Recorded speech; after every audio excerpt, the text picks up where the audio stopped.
Tanggal 6 Agustus 1945 adalah hari paling bersejarah bagi rakyat Jepang. Pada hari itu Amerika Serikat menjatuhkan bom atom di Hiroshima, lalu 9 Agustus di Nagasaki, memaksa Jepang menyerah dalam perang dan menandai berakhirnya Perang Dunia Kedua. Ratusan ribu meninggal dunia pada kejadian tersebut, dan yang selamat pun mengalami penyakit akibat radiasi yang ditimbulkan dari bom atom tersebut.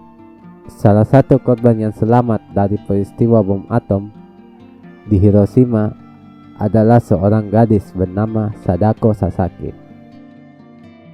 Sadako Sasaki yang saat itu masih berusia 2 tahun hanya berada dalam jarak 1 mil dari titik jatuhnya bom di dekat jembatan Misasa.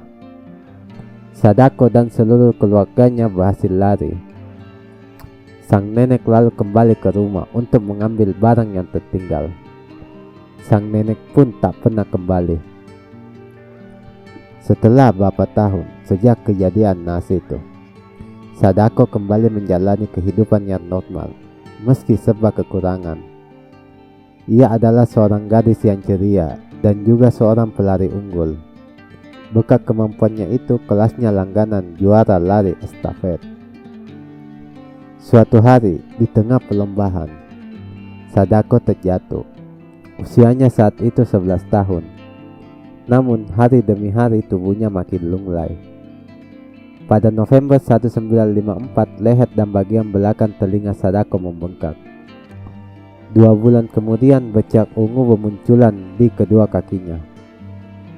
Sadako dilarikan ke rumah sakit pada Februari 1955. Dokter mendiagnosis ia sakit leukemia, penyakit para korban bom atom. Orang tuanya diberitahu bahwa putri kesayangan mereka hanya punya waktu kurang dari setahun.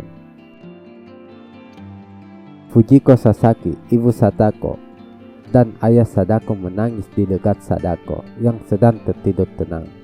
Seandainya ada yang bisa dilakukan untuk menyelamatkannya dari penyakit akibat bom atom ini, jika di dunia ini ada obat untuk menyembuhkan penyakitnya, maka aku akan pinjam 10 juta yen sekalipun. Atau jika mungkin, biarkan aku mati untuknya, kata ibu Sadako. Suatu hari seorang sahabat Sadako bernama Chisuku Hamamoto datang menjenguknya. Ia bercerita tentang sebuah legenda Jepang. Konon seseorang yang bisa melipat 1000 bango kertas akan dikabulkan permintaannya. Bango adalah simbol panjang umur bagi rakyat Jepang. Kau ingat legenda yang menyebut jika kau melipat 1000 bango kertas, para dewa akan mengabulkan keinginanmu, kata Hamamoto. Hamamoto lalu melipat selembar kertas berwarna emas menjadi sebuah bango kertas. Lipatannya sangat bagus. Ia memberikannya ke Sadako. Ini kertas bango pertama milikmu, kata Hamamoto. Sadako kekurangan kertas meski punya banyak waktu luang selama di rumah sakit.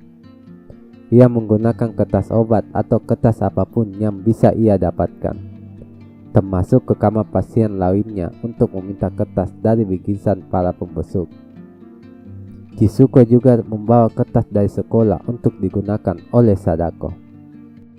Kakak Masahiro Sasaki mengatakan, origami adalah semacam pelarian Sadako yang tahu soal usianya yang tak bakal panjang, namun memilih diam dan berpura-pura tak tahu di depan keluarganya.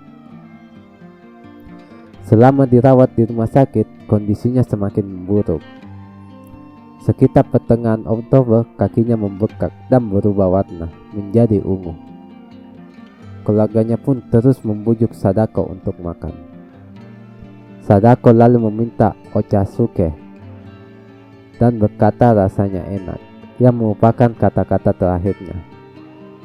Dengan keluarga di sekelilingnya, Sadako meninggal di pagi hari tanggal 25 Oktober 1955 pada usia 12 tahun. Selama hidupnya, Sadako tak dapat melipat 1000 bango kertas. Ia hanya mampu melipat sampai 644 bangau kertas sebelum meninggal.